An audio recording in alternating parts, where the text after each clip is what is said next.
백낙청 TV에 오신 시청자 여러분 반갑습니다. 오늘은 지난번에 이어서 제가 옛날에 썼던 책 분단체제 변혁의 공부길이라는 책을 두고 한 번 더 대화를 할까 합니다.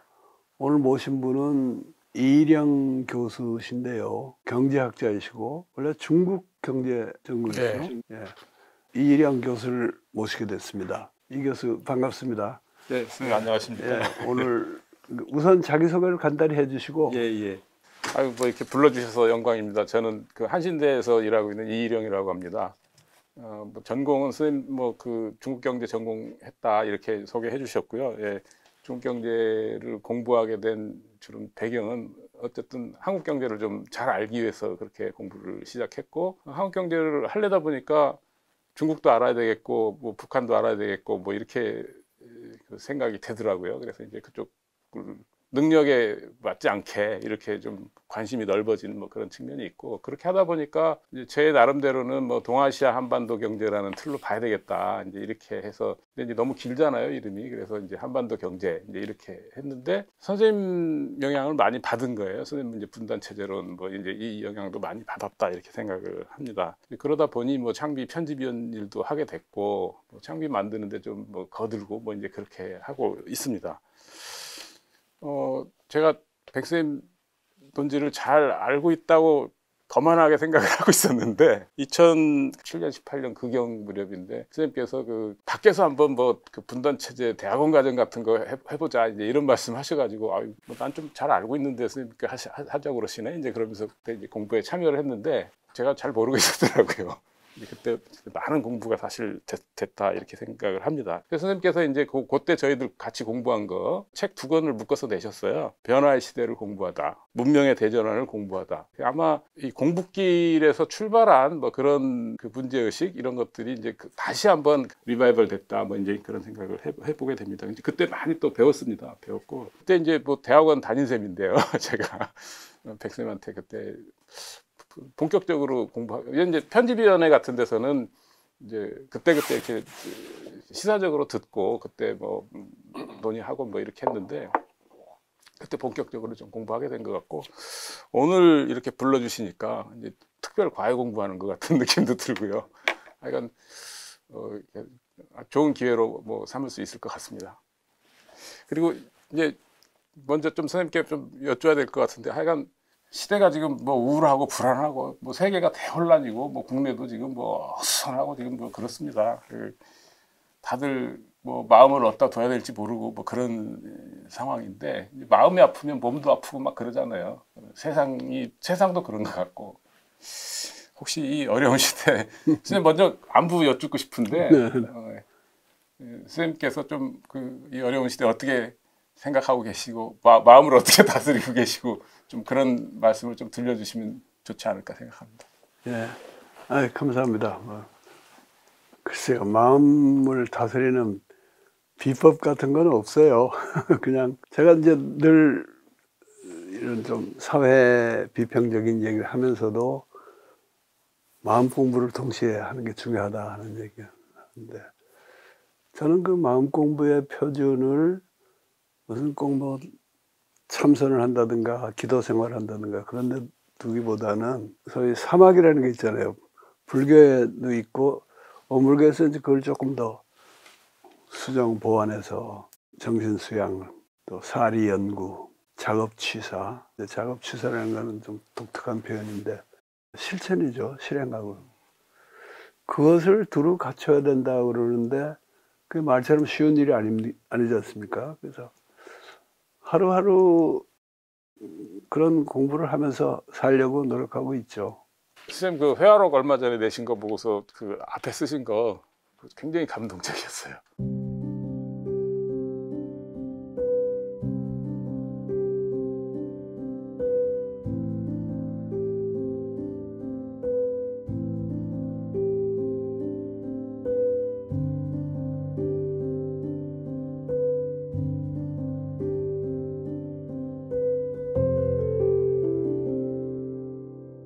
어떻게든지 뭐 세상에 도움이 되는 역할을 하시겠다 뭐 이런 그 의지를 하셨는데, 저는 사실은 뭐 우울하고 불안하고 요새 세상이 그러니까 뭐 좌절감도 깊고 사실 그랬거든요. 근데 선생님 그 회화록 앞에 쓰신 글 보고서 뒤에 후기에 쓴 걸 거예요. 후기에 쓰신 거예요?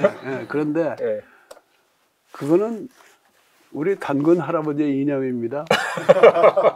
홍익인간. 예, 예. 제가 저기 백쌤 초기 글을 제가 읽었다고 생각했는데 그때 쓱 읽었나 봐요. 그냥 대충 읽었는지 이제 이번에 보고서 이게 그 굉장히 새삼스럽게 그 느끼는 바가 많고 깨우치는 바가 이제 많았습니다. 이 책이 보니까 이제 주춧돌을 놓으신 거예요. 선생님 그 사상 체계에 그 주춧돌을 놓으신 책이다 이런 생각을 다시 한번 하게 됐고 새 책이 나왔지 않습니까? 처음 초판본을 있어요 지금. 그래서 보니까 나란히 꽂혀 있더라고요. 목차를 보니까 이게 분단 체제의 인식을 위하여가 이제 맨 앞에 나와 있고 이게 이제 그 창비의 그 92년에 실린 글이죠, 선생님. 예. 이게 아마 이제 제일 중요한 텍스트다 이제 이렇게 보신 것 같고. 근데 이 인식에 도달하는 과정을 보여주는 게 그 다음에 나오는 그 텍스트인 것 같아요. 이제 저희들이 이제 지금 뭐 오늘 주로 토론하기로 한 뭐 그런 텍스트인데 제목이 그 분단 시대의 지역 감정 그리고 분단 시대의 민족 감정, 분단 시대의 계급 의식 이렇게 세 편입니다. 그러니까 저희들이 다루기로 한 게 그러니까 지역 감정, 민족 감정, 계급 의식 뭐 이런 것들이에요. 그냥 제 생각입니다. 이 생각이 맞는 건지 어떤지 잘 모르겠습니다만 일단 분단 체제라는 뭐 큰 인식 틀 안에 선생님이 감정과 의식 뭐 이런 것들을 요소에 배치를 하신 건지 아니면 이 인식에 도달하는 과정에서 감정과 의식을 이렇게 중시하고 뭐 그걸 들여다보시다 보니까 그 체제를 인식하게 되신 건지 뭐 그런 것 좀 여쭙고 싶어요. 분단 체제 인식을 위하여라는 글이 92년에 처음 발표했고 거기에 이제 덧글을 붙여가지고 이 책에 냈잖아요.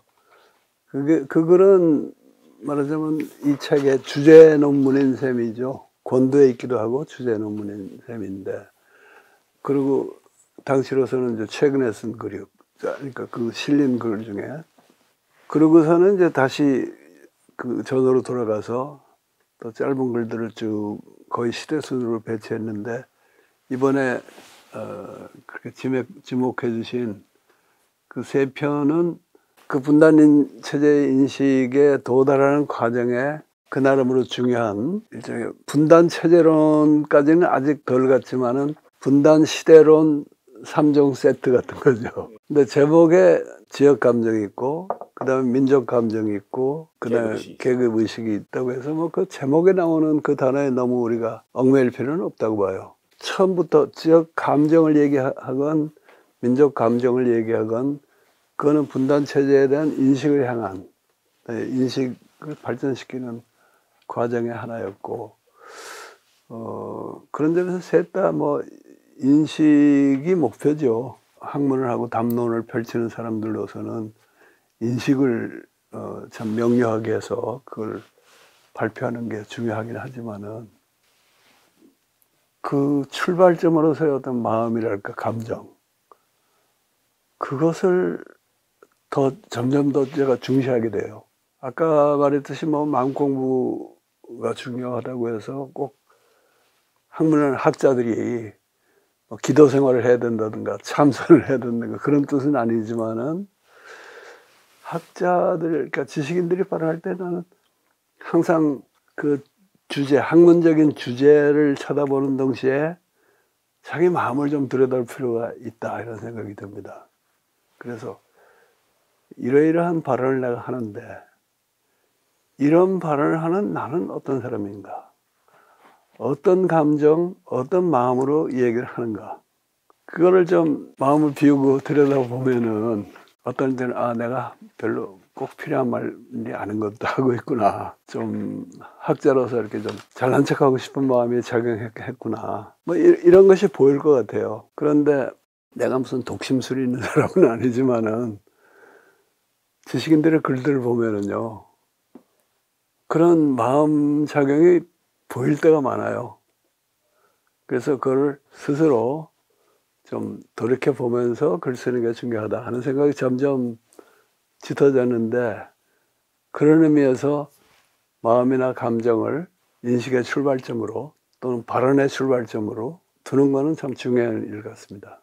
선생님 말씀 굉장히 실감을 하게 됩니다. 선생님에 비하면 그 연소하죠. 연소하지만 또 다른 사람들한테 비하면 요새 나이 먹은 것 같은 생각도 원로 교수죠. 네, 그러니까요. 학교에 가서는 조용히 있어야 되는 지금 그런 상황입니다만. 근데 선생님 이제 인식에서 마음, 감정 이런 것들이 이제 점점 중요하게 생각이 된다. 그런 말씀하셨고요. 근데 사실 경제학에서도 그런 것 같아요. 경제학에서도 근대 사회과학이라고는 하지만 아담 스미스가 처음에 출발했던 게 도덕 감정에서 출발한 거잖아요. 그리고 비판적인 쪽에서는 신고전파 경제학 비판을 하지만 거기도 칼 맹거라든지 제븐스라든지 이런 사람들이 효용이라는 개념도 그거잖아요. 이제 사용하는 어떤 소비자들의 마음 그런 거에서 출발하겠다. 이제 그런 점에서 신고전파 혁명이라고 하는 것 같고, 케인스도 결국에는 거시경제를 보지만 투기하는 마음, 예비하는 마음, 거래하는 마음 이제 이런 식으로 화폐 수요를 얘기를 하거든요.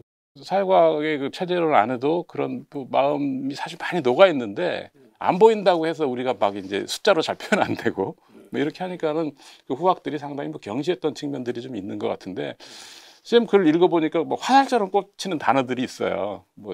부동심, 우리 잘 못하는 거예요. 보니까 금강심 이런 얘기들이 이번에 보니까 그게 확 와닿는 거예요. 그래서 체제 안에 이제 이런 것들이 굉장히 중요하게 우리가 다뤄야 될 문제구나 하는 생각을 이제 새삼스럽게 좀 하게 됐습니다. 그리고 인식이라 그러니까 그렇지만은 저는 분단체제 인식에서 분단체제 사상 이렇게 간다 그러면 그거에 더 갑하는 거 아닌가. 사상 하면은 옛날 사람들이 다 그렇게 생각했던 것 같아요. 다 밑에 마음심자가 있잖아요. 생각할 상 이러니까 어떻게 보면 그걸 상당히 본질적인 요소를 우리가 항상 이렇게 되새겨 봐야 되는 거 아닌가 이제 그런 생각을 해봅니다. 그래서 결국 분단의 어떤 그런 왜곡된 그런 독한 마음들이 지금 퍼져 있다. 지금 그런 것들을 상당히 중요하게 보신 거 아닌가 그런 생각도 해봅니다. 내가 이제 그런 얘기를 했잖아요. 분단 체제가 이게 남북 통틀어서 이게 얼마나 참 어떻게 보면 비정상적이고 괴물 같은 체제인가 하는 얘기를 하면서, 만약 그렇다면은 그 속에 사는 우리 마음속에도 괴물 하나씩은 들어있지 않겠냐 하는데, 거기에 대한 성찰이나 자기 관조 같은 게 아마 우리 지식인들한테도 참 필요한 일 같아요. 네, 선생님 건강 제가 여쭤본 게 저희들이 건강하기 위해서는 그런 것들을 그렇게 자기 마음을 잘 들여다보는 게 지금 굉장히 중요한 시점이 아닌가 그런 생각을 해봅니다. 공부길 이 책들을 보면 87년부터 쭉 쓰여져서 92년에 인식에 도달하게 되는 그런 이제 역정을 보여주시는 거기도 하고, 저는 이제 이렇게 또 해석을 해봅니다. 그 인식 사상 안에 마음이라는 것들이 상당히 이제 포진해 있다. 그런 구조를 우리가 다시 한번 되돌아볼 필요가 있겠다는 생각들을 한번 해보게 되고요.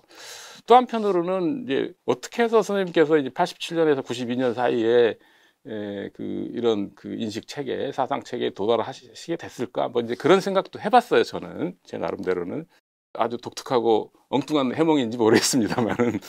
근데 제가 이제 얼마 전에 이제 그런 생각들을 해봤습니다. 우리가 87년 체제, 이 창비에서도 많이 논의됐던 건데, 87년에 이제 국내적으로 상당히 민주화가 진전이 되고 이제 그런 건데, 선생님 분단 체제론에 입각해서 본다 그러면 제 해석에 의하면 한 3개 층위가 있는 것 같아요. 이 3층의 건축물 같은 거다. 그러니까 세계 체제가 있고 분단 체제가 있고, 저는 그렇습니다만 제 생각으로는. 그다음에 이제 국내적인 그런 레짐이 있는데, 87년에 이제 크게 이제 변하는 그런 거고, 그것이 분단 체제를 흔드는, 선생님 표현이시면 흔들리는 분단 체제로 이행하게 되는, 또 동요시키는 이런 상당히 중요한 계기인데, 이것이 그때 딱 이례적으로 이루어졌다기보다는 저는 92년까지 쭉 가면서 세계 체제와 교섭하면서 이것이 진짜 결정적으로 어떤 좀 변화된 어떤 국면으로 간 거 아니냐, 이제 이렇게 생각도 해보게 되거든요. 혹시 제 해몽이 좀 엉뚱한 거 아닌지 한번 말씀 부탁드립니다.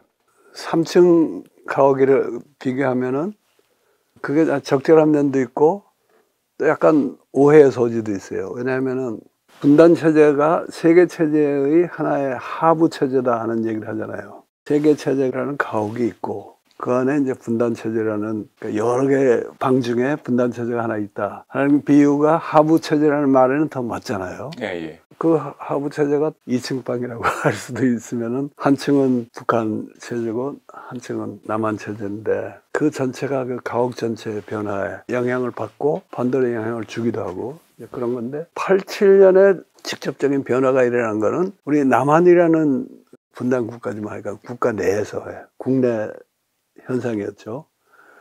그러나 그때 세계 체제도 이미 변화가 시작한 게 85년에 고르바초프가 개혁 개방 글라스노스트 진입 베레스트로이카 시작을 하니까 동서의 행정 구조가 흔들리기 시작했고 그게 이제 90년대 초에 가서 소련 동구 사회주의권이 무너지잖아요. 그러니까 그 와중에 87년에 우리 그런 사건이 일어났고 북에서는 그 무렵에 뭐 특별한 어떤 변화가 있었는지는 잘 모르겠어요. 근데 어쨌든 지금 말씀대로 우리가 이 세 가지 조금씩 다른 의미의 체제죠. 체제의 자기 완결성이라든가 체제 개념의 차원이 다른 그것을 동시에 생각해야 한다 하는 주장은 맞다고 보고 이령 교수께서 그 문제를 그동안에 여러 가지로 천착을 해서 해줘서 저는 고맙게 생각합니다. 제가 이제 혹시 선생님 그 원래 사상을 왜곡하지 않을까 상당히 이제 고민을 많이 했었는데, 근데 쌤 뜻도 그렇고 저도 나중에 이제 알게 된 건데, 쌤이 이게 87년부터 글을 쓰시기 시작했고, 그러니까 그 전에 한 80년대 중반부터 이제 그 세계 체제 변화를 감지하신 거잖아요. 보면 이제 그때 저희는 어떻게 보면 뭐 사회구성체 논쟁이라고 조금 협소한 틀에서 뭐 논의를 하고 있었는데, 선생님께서는 그때 이제 그 세계 체제 변화를 감지하시고 그 논의를 하고 계신 것 같아요. 근데 저도 92년을 이제 중요하게 생각했던 게 왜 그러냐면 한중 수교를 하니까 그때부터 경제 지표들이 달라지거든요. 새로운 방식으로 이제 그 냉전 체제를 재구성하는 남한이 어느 정도 그 역할을 하게 되는 뭐 그런 시점 아닌가 이제 그렇게 생각을 해서 저는 92년도 상당히 중요하다. 우리 그 87년 체제의 뭐 지속성이라 그럴까요? 뭐 구조를 만드는데 상당히 이제 중요한 계기가 됐다. 그래서 이제 87년, 92년 사이로 이제 저는 이렇게 뭐 얘기를 했습니다만은 생각해 보니까 상당히 그 국내 체제의 그 변화 이런 거에 제가 또 몰두하고 있었던 거 아닌가. 세계 체제적 변화는 80년대 중반에 시작됐다는 게 지금 백쌤 뭐 말씀이시고, 그거는 뭐 동감하게 됩니다. 예. 91년에 우리가 남북이 동시에 유엔 가입을 하게 기본 합의서도 그때 유엔 동시 가입이 먼저 이루어지고 나서 기본 합의서가 체결이 됩니다. 그 순서가 중요해요. 기본 합의서를 해놓고 우리 그럼 유엔에 같이 들어가자 그런 게 아니고 북은 계속 유엔에 동시 가입을 반대하다가 그때 이런 세계 체제의 변화, 세계 정세의 변화, 소련의 변화 그거에 몰린 거죠. 몰려가지고 남한에 들어가는 거를 막을 수가 없으니까 우리도 들어가자 이렇게 해가지고 들어간 거예요. 이제 그렇게 들어가 놓고 나면은 사실은 세계 무대에서 두 개의 주권 국가로 인정받고 그렇게 활약하는 거 아닙니까? 그런데 이제 기본 합의서에서는 우리 둘 사이는 나라와 나라의 관계가 아니고 통일을 지향해 나가는 과정의 잠정적인 특수관계다. 기본적으로 국가연합의 개념이에요. 국가는 국가인데 특수한 관계가 돼 있고 통일을 지향해 나가는 긴 과정 속의 한 단계다 하는 그 개념이 그게 이미 들어갔던 겁니다. 그러고서는 교차 승인이라는 걸 나왔는데 남한은 소련하고 수교하고 중국하고도 수교했는데 미국하고 일본은 북한하고 안 해줬잖아요. 그거는 일종의 배신 때린 거지만은 이 국제관계의 냉혹한 현실에서 보면은 저쪽에서는 북한은 야 너희 남한하고 해줬으니까 우리하고도 해야 된다 이렇게 강요할 힘이 없었던 거죠 그때. 그래서 92년이 대단히 중요하긴 한데 이 교수께서 87년에서 92년으로 가서 87년 체제의 1단계라고 할까? 경제발전의 제1유형이 만들어져 가지고 근데 그거를 92년을 조금 너무 특화되지 않았나 하는 생각이 있어요. 저는 이제 그 그 중국하고의 뭐 경제 관계가 그 우리 경제 구조나 체질을 상당히 바꿨다. 우리가 1차 성장의 계기가 60년에서 65년에 그 뭐 토대가 마련됐다고 한다 그러면 그리고 그 기점을 저는 뭐 4.19도 굉장히 중요하다고 생각합니다. 이제 근대 국민 경제를 만들려고 하는 굉장히 그 뭐 노력 이런 것들이 그 4.19 혁명을 통해서 표출됐다라는 점을 저는 상당히 중요하게 생각을 하는 거고요. 65년에 이제 어쨌든 그 한일 기본 조약을 하면서 우리가 이제 세계 체제로 그 길을 이제 만들어 나가는 뭐 제한된 길이지만 이제 그런 뭐 계기를 좀 생각을 했고요. 그 2차 성장 계기는 87년에서 이제 92년 얘기를 한 거는 결국 뭐 중국이나 뭐 이제 북방 쪽하고의 어떤 그 세계 체제 루트가 이제 재구성되는 뭐 이제 그런 계기가 이후에 이제 뭐 무역 구조라든지 뭐 성장 구조에 굉장히 중요한 영향을 미쳤다고 해서 이제 저는 뭐 그걸 말씀드린 건데 선생님 말씀 들어보니까 91년에 상당히 이제 그 더 중요한 문제들이 예비되고 있었다. 뭐 이제 이렇게 해도 볼 수도 있을 것 같습니다. 조금 더 고민을 해봐야 될 문제 같습니다. 92년 이후에 그 92년까지 일단 형성됐다고 보는 그 유형이 언제까지 가는 거로 보시는 거예요? 저는 한 2008년 정도가 중요하다고 생각합니다. 이제 그 사이에 우리가 경제적으로나 정치적으로 중요하게 생각하는 게 기억하는 게 IMF 사태 아니에요. 네네. 그리고 어떤 사람들은 그 이후를 뭐 97년 체제 이렇게 부르는 사회과학자들이 많이 있잖아요. 근데 이 교수는 그만큼은 비중을 안 두시는 건가요? 사실은 그 세계 체제가 중요하다라고 인식을 한 거는 백쌤보다 제가 한참 늦죠. 뭐 지혜 탓이기도 하고 연배 탓이기도 한데 상당히 백쌤이 이제 지적하셨던 기본 단위를 뭘로 하느냐 이제 이런 것들을 우리는 뭐 한국 또는 뭐 민족 경제 뭐 이런 식으로 있었던 것 같아요. 근데 97년을 보니까 이게 그 단위에서 움직이는 게 아닌 거예요. 한국 경제가. 그래서 저는 97년 이후에 이거 우리가 좀 다시 공부를 해야 되는 거 아닌가 해가지고 이제 동아시아 한반도 연구회 뭐 이런 것들이 이제 만들어서 공부 모임을 하기도 했는데 선생님께서는 이미 이제 80년대 후반 중후반부터 이제 그런 말씀하신 거예요. 결국 경제의 기본 단위가 뭐냐 이제 이 문제를 제기하신 게 91년 글이신데 이번에 이제 다시 읽고서는 선생님 굉장히 일찍 보셨다 이제 이런 생각을 하게 됐고요. 97년은 그 세계 체제 변화에 적응하는 과정에서 사고가 난 거죠. 사고가 난 뭐 그런 거라고 보고 그래서 그 사고가 어디서 났냐면 저는 사실 미국에서 시작을 해서 뭐 중국이 94년에 그 외환 개혁을 하거든요. 이제 그게 이제 동남아로 퍼졌는데 우리가 이제 거기에 이제 전염이 돼가지고 이제 그 난리가 난 뭐 그런 상황인데 근데 97년 체제라고 하는 건 전형적인 국내적 시각, 일국 경제적 시각이라고 저는 봅니다.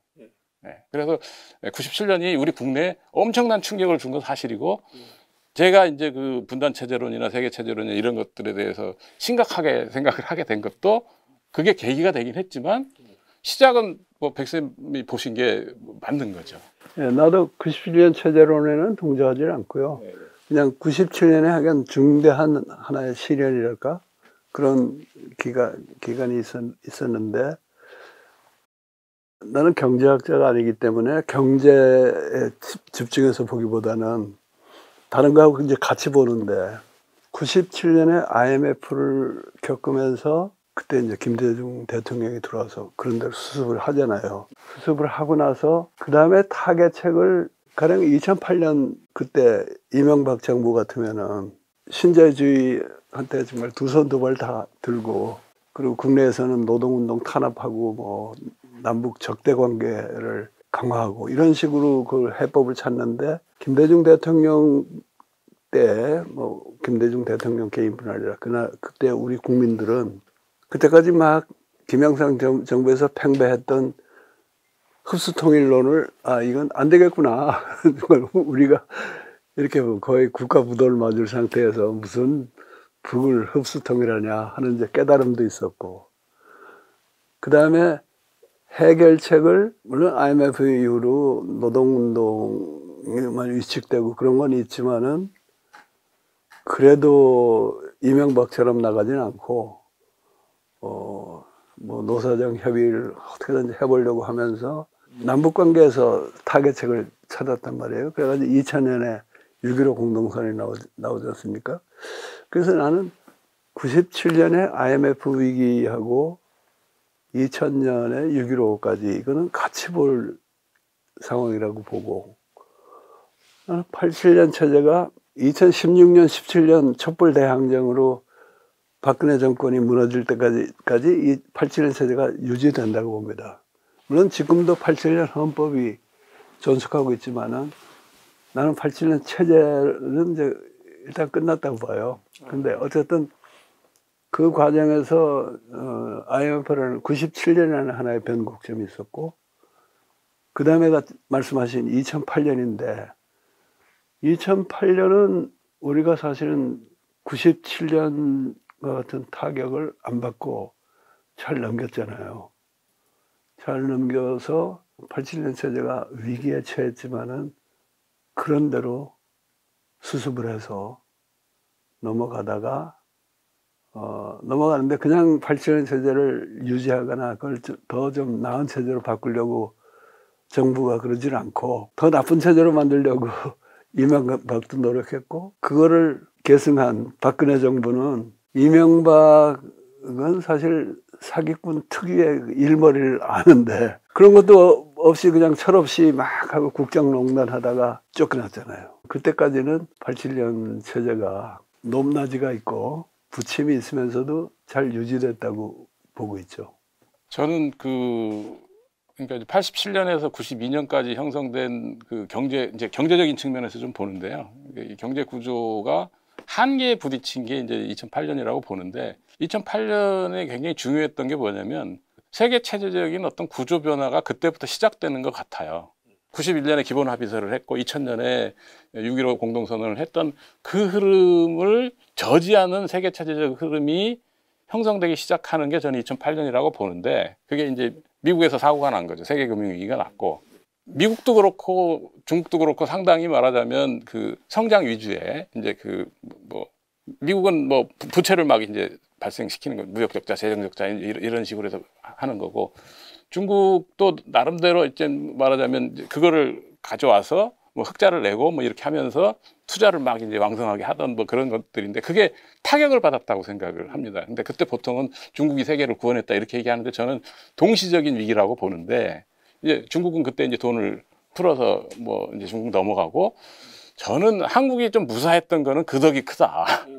예, 중국이 돈을 확 풀어서 뭐 이렇게 넘어갔는데, 그때 이제 어떤 상황이 벌어지면 2008년이 아주 뭐 드라마틱한 통계 수치를 보여주는 게, 일본과 중국의 GDP가 역전됩니다. 그 뒤로 쭉 격차가 엄청나게 커지는 상황이어서 지금은 한국하고 일본을 합쳐도 중국의 뭐 절반 정도 되나 뭐 이제 그런 정도 뭐 수준으로까지 이렇게 격차가 확 벌어집니다. 그래서 제가 생각했던 동아시아 한반도라는 구조가 그 대안으로서 이제 지금 와서 저는 그걸 2015년부터 느끼기 시작했는데, 잘 작동 안 하나 이제 이렇게 생각을 하게 됐어요. 그러니까 그리고 그게 이제 지표로 나타나기 시작하는 거는 이제 중국이 좀 안 좋아지는 이제 2008년 위기를 하고 나서 이제 중국도 이제 계속 미국을 시장 동력으로 해서 계속 이게 지속 가능한가 하는 의구심을 가지게 된 것 같고, 미국의 입장에서는 중국한테 고용이 너무 많이 빠져나가는 거예요.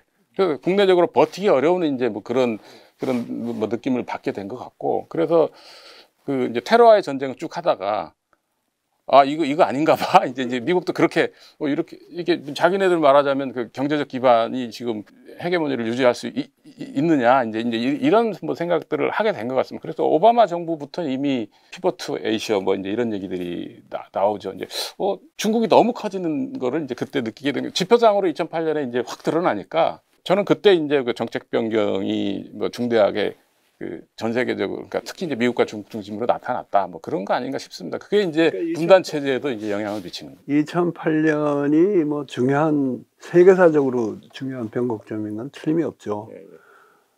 그것으로 인해서 소위 신자유주의 세계 경제가 무너진 건 아니지만 상당한 타격을 입었고, 네, 그 신자유주의 이념의 정당성이랄까 이런 게 완전히 상실된 거 아니에요 그때. 예. 그리고 이제 전반적으로 지금 말씀을 들으니까 이 교수가 경제학자로서 이 비전문가들이 안 보는 사람을 쭉 지켜보고 계시니까 재밌는 현상을 많이 지적을 하세요. 근데 다른 한편은 어떤 생각 드냐면 역시 경제학 위주로 경제학 위주로 보시는구나. 그냥 분단 체제 관련해서도 2018년에 엄청난 변화가 있잖아요. 남북 정상회담, 뭐 북미 회담까지 있고 그거는 지금 거의 그 얘기를 빠졌고 그 전에 2017년까지 막 악화되던 상황하고 요즘 악화되는 상황하고 그냥 하나의 연속체로 보시는 거 아닌가 하는데 분단체제 내부에서 일어나는 기복 나는 2018년이 19년 이후로 별 진전을 못하고 이제 교착 상태에 들어갔고 윤석열 정부 들어와가지고는 이건 완전히 참 역행하고 있긴 하지만은 그 18년이라는 남북 관계에서 중요한 변곡점 이걸 빼놓고 생각해서는 안 될 것 같아요. 제가 이제 숙제가 그겁니다. 이제 2018년을 어떻게 해석할 수 있을까가 제가 지금 아직 해답을 못 찾고 있는 그러니까 2018년, 19년 뭐 이런 상황에서 잠시 말하자면 이제 그 물길을 돌리려고 하는 건데 저는 근데 그 세계 경제적 압력을 일단 좀 관찰하고 있다 보니까 상당한 정도 말하자면 이 국내적인 그런 어떤 동력을 갖고서 또 분단 체제에 어떤 영향을 미치는데 굉장히 제약 요소들이 많이 작용했다. 그래서 문재인 정부가 굉장히 어려운 상황에서 일을 할 수밖에 없었다라는 생각을 점점 더 하게 되고 그럼 어떻게 써야 되지? 이제 그런 거는 아직 저희들이 평가를 해봐야 될 문제로 남아 있다고 생각합니다. 이쪽에서 저도 그렇고 일단 논의를 잘 안 하고 있는 건 좀 문제라고 생각합니다. 그때 상당히 좋은 기회였고 2018년, 19년에서 아주 뭐 극적인 뭐 그런 어떤 변화의 흐름도 그 가능성이 없지 않았다고는 생각이 되는데 그럼 왜 이렇게 됐지? 이 부분에 대해서는 좀 생각을 해봐야 될 문제가 있다고 생각하고 근데 중요한 거는 2022년, 2023년을 거치면서 그 2008년 이후에 그 압박을 받던 이 세계적 압력에 이제 완전히 손을 드는 지금 뭐 그런 상황으로 갔고 그러면 2008년부터 시작을 했다고 생각하는데 지표로 나타나는 거는 2000년, 2010년대 중반입니다. 근데 그 흐름을 그 경제적 지표로서는 너무 그 문재인 정부가 꺾질 못했어요. 꺾질 못하고 그냥 그렇게 쭉 가 있는데 이제 그 흐름조차도 완전히 파국적인 상황으로 가는 지금 상황에 지금 뭐 도달해 있단 말이에요. 그래서 아까 제가 서두에 불안하고 이건 근데 국민들이 직감적으로 다 느끼고 있는 것 같아요. 야 이거 우리 지금 경제가 어떻게 가지? 뭐 이제 어떤 활로가 있지? 뭐 이제 이런 지금 그 어려움 뭐 이제 그런 것들에 봉착해 있는데 그건 저는 그게 뭐 진보 보수를 다 떠나서 지금 이 세계 경제적 압력을 우리가 어떻게 이거를 적응하고 선생님 말씀에 의하면 적응과 극복을 어떻게 해야 되는지 사실은 지금 굉장히 그 고민이 필요한 시점이 아닌가 그러고 느끼고 있습니다.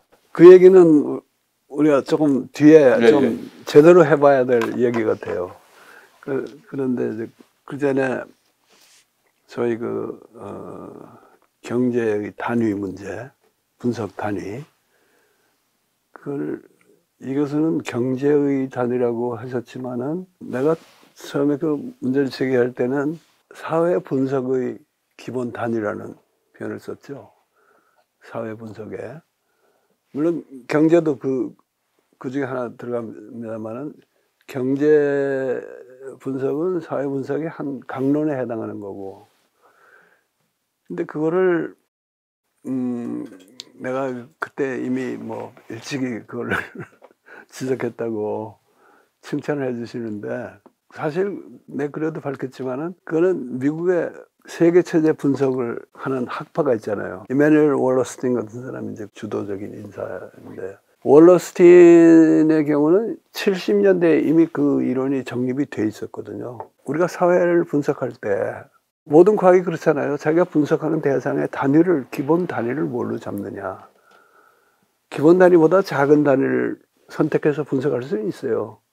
그러나 기본의 사회라고 할 때 그 사회가 뭐냐, 어디서부터 어디까지가 사회냐, 그게 대단히 중요한데 사회과학자들이 보통 그런 건 안 하고 당연히 일국 중심으로 생각을 하는데 오레스는 그게 아니다.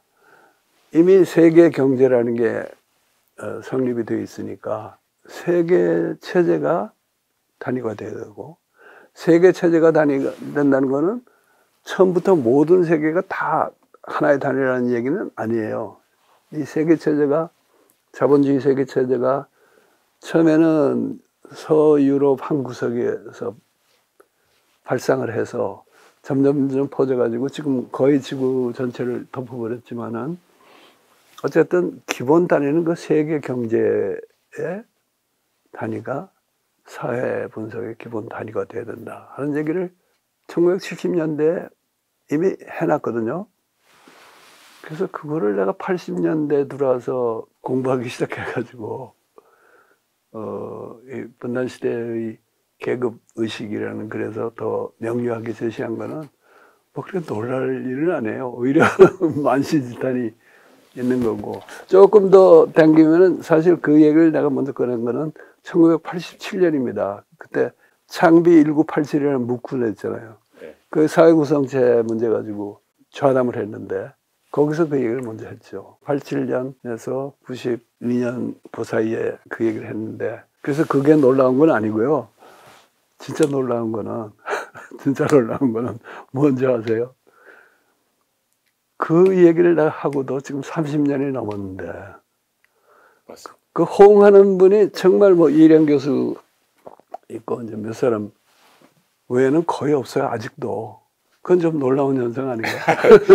이제 그 당시에 이제 70년대 그 세계 체제론이 이제 그 창비에 소개되고 막 그랬었죠. 뭐 그 번역도 되고 잡지에도 뭐 일부씩 나오고 이제 그랬는데, 선생님께서 그 이제 80년대 중후반 오시면서 사회구성체 논쟁에 일정 정도 관여를 하신 거잖아요. 이제 그러면서 세계 체제론 말씀하신 게, 저는 그게 그때 수정주의자가 되신 거잖아요, 사실은. 저희 생각해 보니까 학창 시절에 세계 경제를 단위로 한다, 이거는 수정주의예요.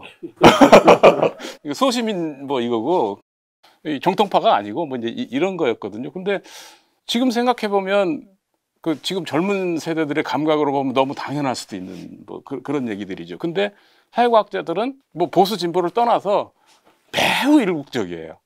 근데 그거는 굉장히 미국식이죠. 미국이 하면은 다 세계에 영향을 미치니까 미국 일국 경제로 뭐 사고를 하고 뭐 분석을 하고 뭐 처방을 내도 통한단 말이에요. 그건 첫째는 세계 체제론에도 안 맞는 거지만은, 그거를 굳이 안 따더라도 한국이 분단 국가이기 때문에 분단 국가가 아닌 미국이나 이런 나라가 유럽의 국민 국가가 하나의 단위가 되는 거하고도 이게 전혀 다른 상황이거든요. 그러니까 그 상황을 생각 안 하는 거예요. 제가 단순했는지 모르겠는데 그 학위 논문 준비하고 막 이럴 때 보니까 일국적으로 분석해가지고서는 답이 안 나오는 게 많더라. 그래서 북한도 봐야 되고 특히 중국도 봐야 되는데, 뭐 이제 그렇게 하다 보니까 뭐 이제 생각이 막 어수선해지다가 선생님 뭐 글을 보니까, 아, 이게 일국적 사고 방식하고는 좀 다른 뭐 그 관점에 있구나, 이제 이런 것들을 뭐 반갑게. 근데 그거를 우리 문제에 적용을 구체적으로 한 거는 별로 없죠. 사례가 없고, 그래서 지금도 없는 거고. 그러니까 뭐 분단 체제론 하면은 뭐 민족주의다, 뭐 이제 이런 식으로 뭐 그 논의를 한다거나, 이제 이런 게 지금도 그렇게 고정관념화 돼 있지 않나, 이제 뭐 그런 생각도 듭니다. 어떻게 좀 도와주세요.